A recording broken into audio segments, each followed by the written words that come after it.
ngayong so far this year. But how do you choose your roles? Thank you po for that question. Honestly, sometimes it starts with filmmakers. Kapag may nag-offer ng project, tapos it's from a director or yung team niya is, you know, I'm a fan of movies. I'm a fan of Filipino movies. I've been following Filipino cinema since I was young. So familiar ako sa halos lahat ng mga directors, cinematographers, ganyan. So pag nabalitaan ko po kung sino sila, kung hindi ko makilala, I try to watch their films. Pero kung kilala ko, parang game agad, lalo if I'm a fan of them. Second, if it's like something that I can have fun with, something na bago, something na hindi ko pa nagagawa. I try not to, pero syempre kailangan ng hanap buhay. So minsan makakaulit ka talaga ng mga characters, pero I try to make them different talaga, each and every one. I try to curate them that way. Para worth it, yung kapag nagbayad yung audiences ng ticket to watch a movie, yung worth it, yung pinaghirapan ko talaga siya, worth it yung mapapanood nila, yung preparation ko and yung hard work na nilagay ko dun.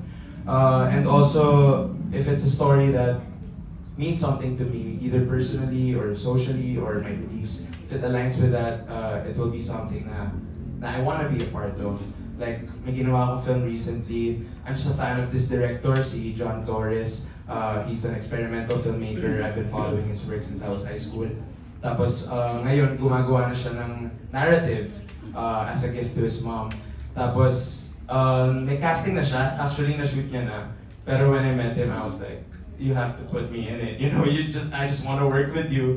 Tapos, he did. He gave me a role, albeit it's a short role. But I'm just really grateful and proud to be in a John Torres film. May mga ganun lang po ako minsan mga fanboy moments or di kaya parang mga passion moments. And then one of your movies is going to New York, yung water sports. Yes, I love this movie so much. Sorry, nag-ano ako bigla. This is directed by Wami Agazaren.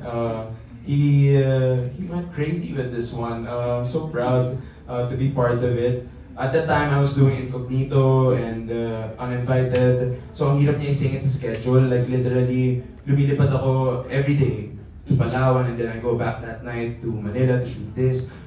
Short film siya, pero it took a while to shoot it kasi he's very OCD. Sobrang gano'n siyang klaseng director. I love him, pero sabi ko nga medyo hirap mo katrabaho. Like, nakakapagod ka katrabaho, pero mahal kita and mahal ko yung mga gawa mo. And sobrang worth it, itong water sports. I can't wait for you to watch it. Malapit siya lumabas this year ulit. May re-edited version siya and it's coming out on soon. Hindi ko pa na pwede sabihin. Hindi ko pa na pwede sabihin because sa festival. Pero it's coming out soon. And I can't wait for you guys to watch it. Kaya nung nalaman ko na pa siya sa New York Film Festival, which is a dream festival of mine to attend. Nakaka-proud. I wanted to go, pero ang dami ng ganap, I think that's next week. So parang hindi na po ako nakapunta. And also, this was one of Tito Ricky Dabao's last films. Like, he usually works with Wami also. And yeah, yung mga actors like Tito Ricky, yan yung mga type of actors na wala talagang ego, di ba? Like, they're gonna make a short film, kahit saglit lang yung participation nila. It's all about the storytelling. It's all about the fun of collaboration when it comes to filmmaking. And genuinely, I would say na swerte ako dahil na-enjoy ko talaga siya. Alam niyo po yun, like may mga ibang artista kasi yung gusto ko na umuwi, sana pack up na, gano'n. Parang ako excited pa ako eh. Parang na-enjoy ko siya kahit pagod. Nahanapan ko po siya ng silver lining lagi. So, yeah, itong water sports. And mukha lang ako nakakatawa, nasa gitna talaga siya. There has to be a better picture, you know? Pero okay naman, I'm still proud of it and excited nga po ako mapanood niyo. Okay, last question, napaka-hardworking mo. So, are you the type na nire-reward mo yung sarili mo kapag every time you have an achievement? Like, when was the last time na nire-reward mo yung sarili mo? And pwede ba naman mo itong reward mo sa sarili mo? You know, mababaw lang po kaligayahan ko eh. Madali lang po ako mapasaya eh. Honestly, I try to reward myself every day by watching a movie. Yun na po, kapag nagkaroon ng oras, makahabol sa sine, kahit anong oras na matapos yung trabaho, kapag meron pong palabas dyan, na hindi ko pa napapanood, tatry ko pong habulin. And masaya na ako doon. Getting to watch a movie, you know, listening to albums. And kung hindi man makakain sa isang fancy resto, mga ganun lang po yung mga trip ko naman sa buhay. Simple lang, ganun. Okay, congratulations sa lahat. Thank you po so much. Hello! Hola! Magpo-board games ba tayo ulit? I know, right? No, parang nakikinig lang ako sa'yo with all the questions kanina. Parang, grabe naman tayo mong ginagawa. Ano mong ginagawa in movies, ano mong ginagawa in music, you have TV shows pa, parang buti hindi ka na-burnout? Thankfully, yeah, wala pa tayo doon and hopefully it doesn't come. Pero I think I'm ready. Would Honestly, you ever be ready for a burnout? I feel like it. Kasi madami na rin ako na kausap ng mga artista who have gone through the burnout phase. And dahil nga yun, feeling ko, dahil yun lang yung ginagawa nila. But I have the opportunity to make music also on the side. If I'm burnt out from acting, maybe I can do that. Or maybe I can start writing a script, direct. Kasi yun naman talaga yung education ko din, filmmaking and writing also. And yun yung dream ko ever since I was young, aside from being an astronaut.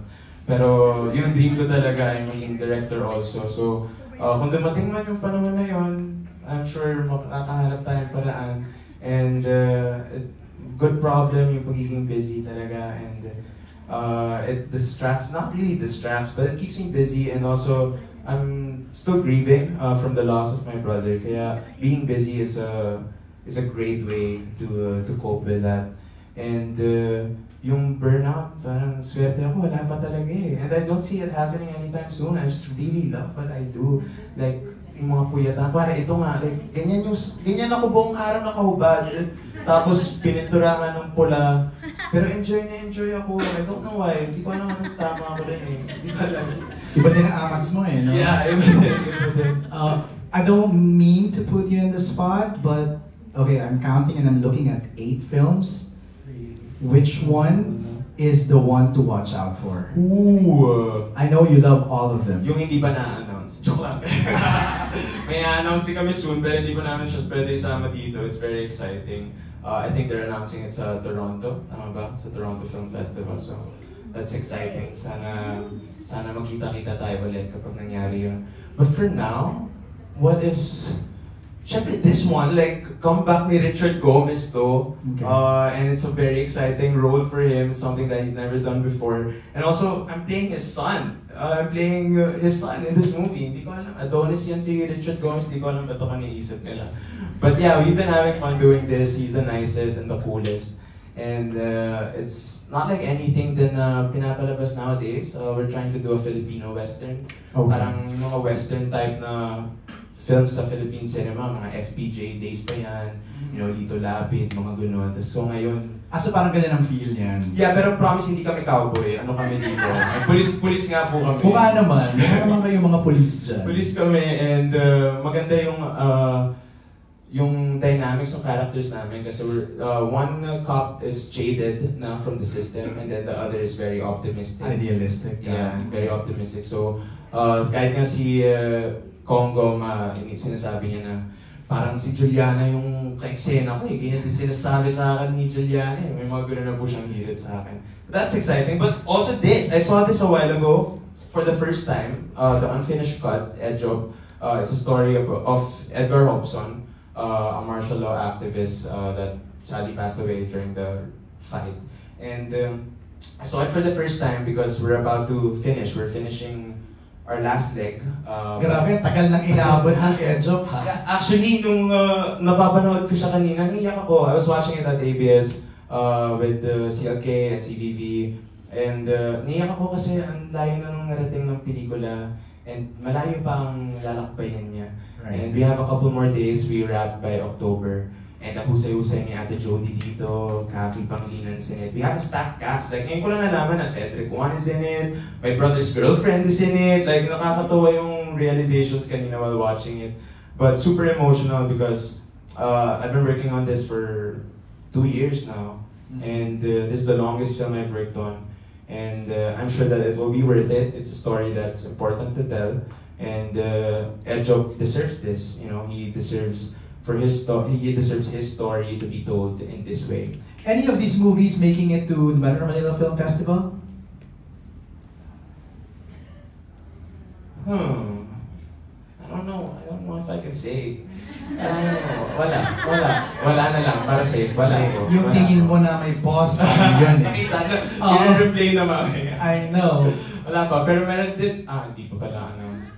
Another one, yeah. Ano po tayo, hanap buhay tayo. Tingin dito sa mga katabi ko, napapaano ka eh.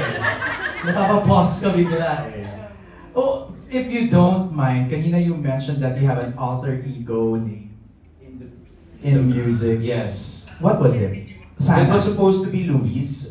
Luis is my second name. How do you spell it? Luiz. And may ano pa ako doon, may mga plans pa ako magmamask ako, ganyan, para ibang persona. Pero Ay, tatawa yung mga fans mo sa'yo. Ayun nyo, guys. Pero naintindihan ko naman from a business standpoint yung using my name. Ako na lang nagsabi na sana all small letters para cool lang. Yun Wow, lang. very Ariana Grande. Yeah, very Ariana. All small letters, mas walang kanlas. Just Elijah. You know? Nax na. Sabi na lagyan ba natin period? Sabi ko, wag na. Elijah. Last question na lang. I know, sobrang dami kong questions. I'm so sorry. No, Last na question na lang kay Elijah. 25? Yeah. Belated happy birthday. Thank you so much. Did you go through a quarter life crisis? Not yet. Why are you? What's happening? Baka mamaya dumating ko nga. Na-trigger Baka talaga. ma-trigger. Hindi, I don't know. No, we all go through that. I went through that. Other people go through that too. I'm sure. And honestly, I'm at a point in my life where I'm just enjoying the moment. I'm trying to stay busy. And I have lots of friends who, I usually hang out with the older people. And I realized that we're not much different, like despite the 20 years age gap or whatever, like they go through the same things, they think about the same things, they struggle with the same things.